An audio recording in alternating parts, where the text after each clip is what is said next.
Quels enseignements vous tirez de ce match amical? D'abord déjà la préparation de ce mini-stage. Il y avait beaucoup de nouveaux visages, beaucoup de joueurs qui jouent dans le championnat national ici. Et j'ai vu des joueurs qui étaient contents d'abord, fiers en même temps d'être ici. Et on a eu très peu de temps, on a eu un entraînement et demi pour mettre des choses au point. Et à la fin, je crois que le bilan de ces 2 jours et demi est extrêmement positif dans le sens que j'ai vu tous les joueurs qui étaient présents étaient extrêmement heureux, extrêmement contents. Est-ce que cette polémique naît des mauvais résultats du Maroc au Gabon, qui dit que le joueur local doit avoir plus de droits à l'équipe nationale? C'est cette polémique qui vous a poussé à appeler plus de joueurs locaux ou ce sont les circonstances d'absence de joueurs qui ont joué la CAN qui a abouti à ça? Il y a toujours beaucoup de commentaires positifs quand tu la rates, il n'y a pas beaucoup. Donc la plupart est négatif. On essaye d'avoir une pensée objective sur ce qui se passe au monde. Au monde avec tous les joueurs marocains. Parce que pour moi, les joueurs marocains qui jouent au Maroc, ce sont des Marocains, mais ceux qui jouent à l'étranger, ce sont des Marocains aussi. Maintenant, pour dire, est-ce qu'il faut plus de joueurs qui jouent au Maroc ou pas? Je crois que ce n'est pas la discussion. Mais est-ce que vous ne croyez pas que les bons résultats du MAS, surtout et du WAC, c'est eux qui ont poussé les gens à réfléchir comme ça? Bien sûr, et il faut réfléchir tout le monde. Ouais. Mais de notre côté, il faut, comme entraîneur de l'équipe nationale, il faut avoir une chose en tête, c'est le mieux de l'équipe nationale. Et avoir une pensée objective, surtout. Mais est-ce que, si vous voulez bien, on revient à la CAN. Je vous avais vu juste après le match du Niger, lors de conférence de presse, vous avez dit, c'est un mot qui m'a beaucoup marqué honnêtement, vous avez dit, je suis venu ici à Libreville avec beaucoup de certitudes. Après les 2 premiers matchs, beaucoup de certitudes se sont évaporées. De quelle certitude exactement vous parlez à cet instant-là? Moi, j'avais la certitude qu'avec notre système de jeu, puisqu'on n'a pas des athlètes, on a des joueurs de foot, avec notre système de jeu, ici tout le monde a la confiance, et on joue notre jeu, on peut faire mal à tout le monde.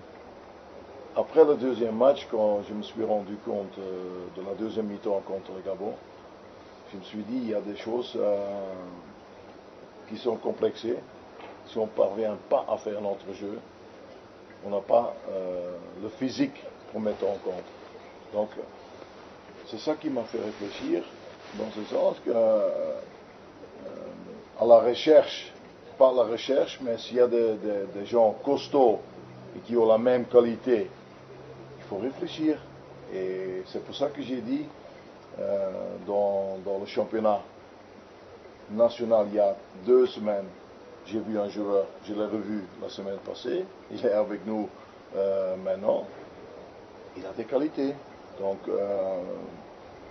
je crois qu'à un moment donné, il faut arrêter de penser trop aux étrangers, entre parenthèses, et la Maroc.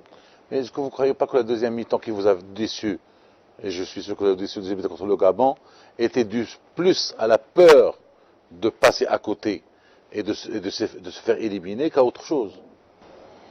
On a pu penser à jouer au foot, on a seulement pensé à protéger le 1-0.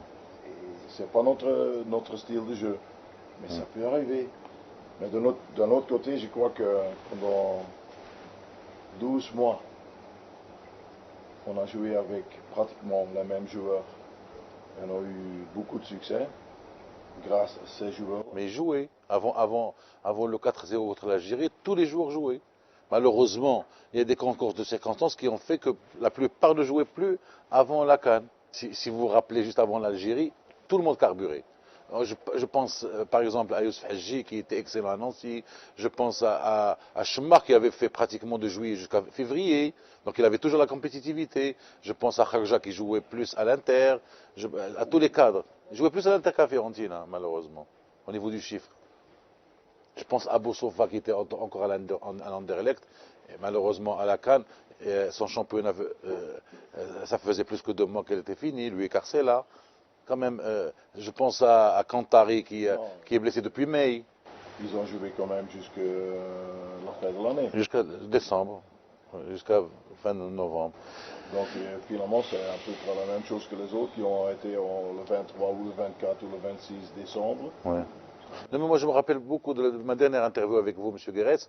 Chez vous à la maison, vous m'avez dit, pour moi, la légitimité est importante. Ça veut dire que tous ces joueurs qui m'ont qualifié à la CAN, c'est eux d'abord, sauf s'il y a un joueur extraordinaire. Et ce joueur extraordinaire, je pense que ça a été, surtout contre le Cameroun, l'Amrabat et Amsif. Mais sauf ce joueur extraordinaire, c'est la légitimité qui a prévalu. Et je pense que pour vous, la CAN était l'aboutissement d'un cycle avant de commencer notre cycle.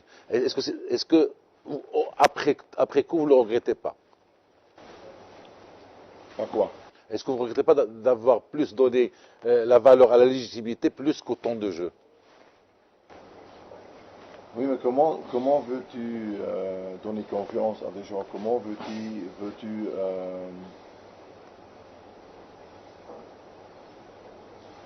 c'est difficile d'expliquer en français. Comment veux-tu que les gens croient en toi, qu'ils ont fait une année, Légitimité. et puis tu le laisses tomber? Ouais, c'est ça. C'est pour ça que j'ai dit, je compte sur vous. C'est pas sûr qu'avec les autres, ça aurait été mieux. Mais je crois qu'on a tiré nos leçons de cette campagne. Et maintenant, on recommence à zéro. Le fait qu'on a vu beaucoup de nouveaux visages, on va voir ce que ça va donner dans le futur. Parce qu'on va continuer d'abord à suivre le championnat marocain, puisqu'en plus, il y a l'équipe nationale des joueurs sommes Local. Et on va faire un tournoi en Arabie Saoudite. Espérons-le après les 2 matchs pour la qualification de la Coupe du Monde. Donc, on ne peut pas dire maintenant quelle a été la faute, quel était le truc bon qu'on a fait, parce qu'il faut tu ne peux jamais retomber dans le passé. Les choses qui sont passées dans le passé, c'est le passé. Mais si on revient aux certitudes techniques, on avait vu le dernier match à Marbella, surtout celui contre Gacho par Zurich, où après le match, et surtout après la rentrée de Hadji qui a pris la place de Boussoufa derrière Shabak, et quand Boussoufa est allé à gauche, l'équipe a mieux tourné, a marqué 3 buts. Et moi je croyais dans vous dire que c'était ça ces certitudes.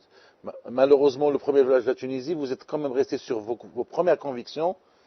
Et juste après le match de la Tunisie, vous avez changé 5 joueurs. C'est ce qui a fait dire à pas mal de gens qu'on est arrivé à Libreville, pas encore prêt et encore en laboratoire d'essai. Non, peut-être on croyait qu'on était prêt. Non, ouais. C'est surtout ça, parce que les matchs de la qualif ont montré qu'on était prêt. Ouais. Finalement, on n'était pas aussi prêt que. C'est pour ça que j'ai dit, n'oublions pas que l'équipe est toujours en construction. Peut-être que certains matchs dans la qualification nous ont donné trop de confiance, peut-être. Mais c'est jamais bien d'avoir beaucoup de confiance, mais trop de confiance, c'est pas bien non plus. Mais d'un autre côté, je crois que si tu analyses les matchs, et le premier match qu'on a joué contre la Tunisie, ça aurait pu terminer avec un autre score aussi, avec un peu de réussite, parce que dans un tournoi, tu as besoin aussi d'un peu de réussite. Ouais. Mais est-ce que le fait de ne pas jouer avec un pivot comme toujours, a toujours joué Hermès contre la Tunisie, n'a pas donné l'impression aux gens que pour vous la Tunisie c'est une histoire plus facile que d'habitude? Non, c'est l'impression, moi je parle de l'impression. Oui, je connaissais le passé avec la Tunisie. Ouais. Et je sous-estime personne. Ouais. Personne. Au contraire, je savais que vu le bilan était plus vers la Tunisie qu'avec nous, je me suis dit, bien sûr, il faut faire attention, mais d'un autre côté, j'avais confiance dans mon équipe. Et l'équipe avait confiance en elle-même. Mais quand vous dites toujours, moi, ce qui m'intéressait mon équipe, je ne me soucie pas de l'adversaire. Est-ce que... Bien sûr, tu te soucies de l'adversaire. Ouais. Mais si tu veux rendre ton équipe fort et important, tu pars des qualités de ton équipe. Et pas d'abord que tu dis, ok, voilà l'équipe adverse, on doit jouer en fonction d'eux. Moi je fais l'inverse, moi je dis, on va faire en sorte que eux ils vont avoir des problèmes avec nous. Si on refait les calculs, je pense qu'on n'a pas fait de calcul. Pour vous, ça passait pas forcément battre la Tunisie. Mais si, avec le recul, un mois après, vous vous dites pas, si j'avais cherché seulement le nul contre la Tunisie, j'aurais eu un match différent contre le Gabon. Et le nul m'aurait suffi. Et là, je gagne le Niger et je passe automatiquement. Au lieu d'aller chercher absolument la victoire, au risque de perdre, c'est ce qui nous est arrivé. Tu calcules contre la Tunisie un nul est bon. Et plus si c'est mieux. Si tu calcules un nul est bon, comme je ne suis pas le type d'entraîneur qui pense comme ça. Même après, avec le recul. Même avec le recul, parce que je crois qu'avec tout le respect pour la Tunisie, ils ne sont pas plus forts que nous. Si tu joues contre la Côte d'Ivoire, ça c'est autre chose. Tu joues la Côte d'Ivoire, tu dis, avec un match nul, ça peut être très bien. Mais je crois que la Tunisie et nous, question talent, question force, c'est un peu équilibré. Sinon, on est mieux. Mais eux, ils ont plus calculé sur le contre et ils ont eu gain de cause. Oui, mais c'est leur jeu. Oui, c'est leur jeu. Ça, on savait. Alors tu dois tuer le match et jouer défensif et la laisser venir parce qu'il ne faut pas venir. Et mon équipe a prouvé dans le passé, en jouant vers l'avant, on fait une pression haute. C'est grâce à ça qu'on s'est qualifié aussi. Moi, je m'excuse, je reviendrai vers Boussoufa derrière l'attaquant de pointe. J'ai eu l'impression, peut-être, c'est l'impression que vous nous avez donnée, que pour vous, c'est quelqu'un d'autre qui allait jouer contre la Tunisie derrière l'attaquant et Boussoufa va jouer sur les ailes. Et malgré ça, vous êtes revenu à Boussoufa derrière l'attaquant de pointe. Alors, ça ne convainc pas beaucoup de monde, malheureusement. Peut-être que ça vous convainc, peut-être que c'est sûr que c'est vous le cause, c'est indiscutable. Mais on a eu l'impression, même chez vous, après le match de Karchopaz-Zurich, on a eu cette impression, peut-être fausse, que à la fin du match, vous avez préféré Boussoufa à gauche ou à droite, en alternance, et un autre joueur derrière l'attaquant de pointe. Non, je crois qu'à un moment donné, si ça ne marche pas, et tu mets quelqu'un derrière Chamakh, il marque 3 goals, c'est bien, mais ça ne veut pas dire tout, parce que tu joues contre une équipe qui a fait 6 remplacements en deuxième mi-temps, qui avait leur deuxième jour de stage, qui était mort à la fin. Donc il ne faut pas prendre trop de conclusions par rapport à ça. Et vous ne pensez pas qu'il y a un gâchis au niveau de Belhanda, qui aujourd'hui montre un talent exceptionnel à Montpellier? Vous avez vu les problèmes qu'on a eu jusque maintenant dans l'entrejeu quand même, central. Parce qu'il y a eu l'une ou l'autre blessure. On n'a pas 26 joueurs qui peuvent jouer central dans l'entrejeu si tu joues dans un système 4-2-3. C'est-à-dire beaucoup de joueurs qui peuvent jouer à la place de Hermès et de Kharja, c'est ça ce que... Et si vous vous mettez dans la tête les matchs qu'il a fait quand il a joué un des deux récupérateurs pour aller à la CAN, les matchs avant, il était très bon. Très bon dans son rôle. Mais est-ce que vous ne croyez pas qu'on aurait pu avoir mieux? Bien sûr. Comme si son rôle à Montpellier. De temps en temps, tu vas être obligé. Là, parce qu'on dit aujourd'hui que votre protégé numéro 1, c'est Boussoufa, c'est l'impression générale, et au risque de recaler Belhanda derrière pour laisser la place à Boussoufa, c'est l'impression qui se dégage aujourd'hui, honnêtement. Si Belhanda n'aurait pas eu sa blessure, il aurait joué au 10. La seule chose que je puisse vous dire. Donc on arrive aux certitudes, peut-être que vous avez... Certitude, il n'y a pas 26 certitudes pour un entraîneur. Seulement, on savait que Belhanda, sa meilleure position, est au 10.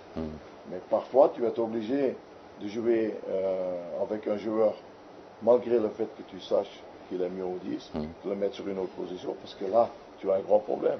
Et tu sais d'avance qu'il est capable de jouer au 10 et au 6 de la même façon. Revenons au match du Gabon. Est-ce que vous trouvez logique que les gens soient choqués par le fait que vous avez changé 5 joueurs, alors que c'est seulement Saïdi qui était out? Peut-être Chemar, qui devait rester remplaçant parce qu'il avait passé une nuit à l'hôpital. Mais à part Saïdi et Chemar, vous avez complètement chamboulé 5 joueurs. C'est ça qui a donné l'impression que les certitudes du premier match n'étaient pas évidentes. Non, tu joues un match 3 jours après. Et j'ai vu ce qui s'est passé à l'entraînement et j'ai suivi mes pensées, mes résultats de ce que j'avais vu à l'entraînement. Ouais. Et en deuxième mi-temps contre le Gabon, vous ne croyez pas aujourd'hui, a posteriori, qu'un Chammar, même diminué, aurait pu laisser 3 défenseurs chez eux? Bien sûr.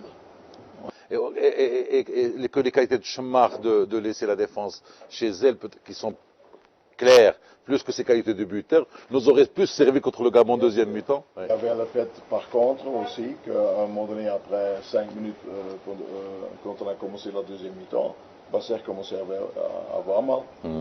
Et moi, je ne pouvais pas finir le match à 10. Ouais.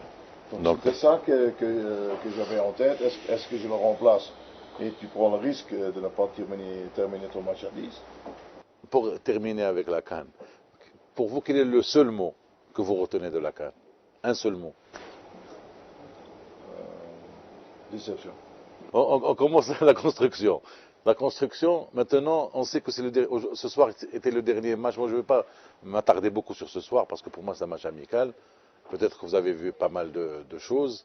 Mais pour construire les 2 matchs importants, qui sont la Gambie qui a perdu ce soir contre l'Algérie chez lui et la Côte d'Ivoire le 8 juin, il ne reste plus de date FIFA. Par contre, le 25 mai, j'ai entendu. Là, par contre, tous les championnats européens, à cause de l'euro, vont se terminer avant le 15, ce qui fait que du 15 mai jusqu'au 1er juin, je pense que vous pouvez programmer 1 ou 2 matchs. Est-ce qu'ils ne sont pas nécessaires, ces 2 matchs, avant d'aller en Gambie? Je crois qu'il y a une date FIFA qu'on peut utiliser les joueurs. Par contre, c'est 10 jours, ou 8 jours, ou 9 jours avant le match. C'est important qu'on va jouer au Gambie. On doit partir au Gambie un peu avant. Donc je ne sais pas. Maintenant, il faut bien réfléchir et se dire, est-ce que c'est bien de jouer un match contre un autre pays, ou il vaut mieux, comme a fait l'équipe olympique, jouer contre une équipe où tu es plus sûr de ne pas avoir des blessures. Mais on l'a fait avant la CAN et ça ne nous a pas réussi. On a joué contre 2 équipes, dont une a battu le Bayern. Ouais. Je sais bien. C'est pour ça qu'il n'y a pas de règle. Il n'y a pas de règle. Il n'y a pas de règle. Non, mais par contre, il y a des règles qui sont sorties dans le communiqué de la fédération qui disent que dorénavant, le critère de sélection, on n'a pas très bien compris ces règles, le critère de sélection, si les joueurs ne jouent pas dans leur club et ils sont remplaçables, vous n'allez plus les appeler, mais sauf exception. On voudrait bien connaître ces exceptions aujourd'hui dans l'équipe du Maroc. Il n'y a pas d'exception dans l'équipe du Maroc. L'exception, c'est si un joueur joue au Luxembourg et l'autre joue en Angleterre dans une équipe de tête en Angleterre, chaque jour, il y a un monde de différence dans les entraînements. Vous répondez à l'exception. Pour vous, l'exception, c'est Chamak aujourd'hui. Marwan a été ici hier pour quand même prouver que son équipe nationale lui tient à cœur. On a parlé 15-20 minutes ensemble, on a parlé un peu de ce qui s'est passé, on a parlé un peu du futur. Et pour lui, en principe, c'est la même règle pour tout le monde, qu'il lui faut du temps du jeu. Ça veut dire que s'il ne joue pas d'ici juin, il ne sera pas là. Ce sera compliqué. Parce que déjà sur la sélection, on n'a pas compris pourquoi Hadji n'est pas là et Kautari est là. Il était blessé. Blessé. Il a recommencé la semaine passée. Si on prend le cas Kautari-Kantari, les deux ne jouent plus. Au moins, Kantari, il est remplaçant. Kautari n'est même pas remplaçant. Kantari, je l'ai eu au téléphone, je l'ai expliqué. Kautari n'est même plus dans le cadre. Ouais. Alioui a un grand problème dans son club. Je suis un entraîneur, d'un autre côté, je suis aussi un être humain. Et quand j'ai voulu les inviter, c'est aussi pour leur montrer que je ne les ai pas oubliés, maintenant qu'ils sont en grand problème, pour leur dire, ok les gars, ça c'est le problème, vous ne jouez plus, vous n'êtes plus dans le cadre, ce sera compliqué dans le futur. Mais par contre, battez-vous pour revenir dans l'équipe nationale. Ça veut dire que si vous ne trouvez pas de club ou si vous ne revenez pas au groupe, vous n'allez plus être là. Non. Alors vous auriez pu faire la même chose pour Cantari. Pour moi, Cantari, c'est quelqu'un plus professionnel que Cantari, tu peux pas avoir. Donc c'est pour ça qu'on ne comprend pas que le plus professionnel Parce soit que sacrifié. lui, parce que lui, je ne le sacrifie pas. Parce que lui, il est sûr d'un mois à l'autre de revenir. Pour les deux que j'ai invités, ce sera plus compliqué. Je dois jeter ces deux dans la poubelle. Non. Les gens parlent de Slimani, pourquoi il a été écarté de l'équipe nationale, alors que toutes ses prestations n'étaient pas si ridicules que ça. Pas du tout. Seulement, à un moment donné, tu dois faire un choix. Parce que j'ai eu beaucoup de critiques, parce qu'il n'y a pas de joueur de Raja pour le moment dans l'équipe. Slimani, c'est aussi un professionnel. C'est quelqu'un qui donne le maximum de lui-même. Mais à un moment donné, d'abord, il a eu une blessure. Et puis, il avait quelques problèmes pour revenir de nouveau à son meilleur niveau. Donc c'est un problème de niveau pour Slimani. C'est pas un problème de... Après sa blessure, il a eu un petit problème pour revenir de nouveau être le Slimani d'avant. Est-ce qu'aujourd'hui, à 3 mois pratiquement du premier match, avec tous les joueurs qui sont blessés, tous les joueurs qui ne jouent pas, tous les joueurs qui jouent, vous avez une idée aujourd'hui, 3 mois avant, comment va être cette équipe, cette mosaïque contre... C'est rétabli? C'est comment est rétabli? Je l'ai en tête. 4-2-3 et...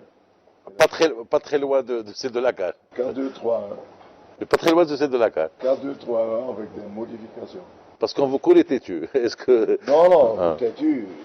Ça veut dire que vous êtes tellement sûr de vos convictions que vous... Non. Bien sûr, je suis sûr de mes convictions. Mais de notre côté, s'il y a des preuves, on a cité Belanda, donc à un moment donné, il faut faire un choix. Et si vous me posez la question, maintenant, est-ce que tu as ton équipe? Aujourd'hui, j'ai mon équipe. Avec les problèmes de l'arrière gauche, avec les problèmes de l'axe central qui n'est plus aussi sûr, avec tous les problèmes du gardien qui n'est pas encore revenu à son meilleur niveau, avec tous les problèmes. Tu l'as vu aujourd'hui sur le... Donc avec tout ça, vous avez votre... Parce que ça l'a vous rassuré. Je ne sais pas si dans 3 semaines... Si tout le monde revient en forme. Si tout le monde, j'ai une équipe en tête. Il faut rêver de battre la Gambie. Oui. Et après, il faut rêver de battre la Côte d'Ivoire. Donc vous êtes optimiste. Il faut, dans mon métier, si on est pessimiste, avec tout ce que j'ai ramassé sur ma tête, il faut rester un peu optimiste, sinon tu ne sais pas vivre. Quelle question j'aurais dû poser, je n'ai pas posé pendant ces 25 minutes? Non, c'est difficile de te dire ça à toi parce que tu penses à tout, donc je crois que c'était bon. On n'a pas toutes les réponses et toutes les questions pour le moment parce qu'on commence à revivre un peu dans le pays. Et malgré le fait que c'était pas le top du top aujourd'hui, on a quand même montré que l'envie est toujours là. Et autant que l'envie et la motivation est toujours là, je crois qu'on peut continuer à rêver de belles choses. Et quel est votre dernier mot, surtout adressé aux gens qui ne croient plus en vous? Pas aux gens qui croient en vous.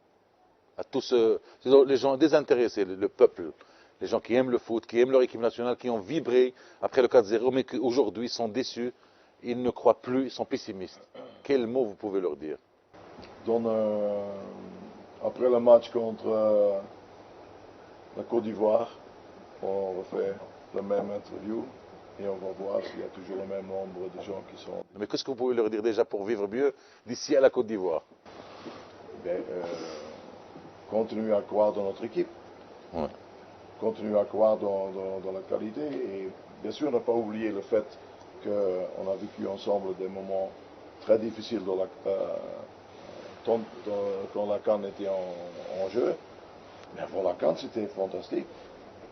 Et maintenant, c'est pas possible qu'après la CAN, tout est mauvais. Bien sûr, la CAN était mauvaise.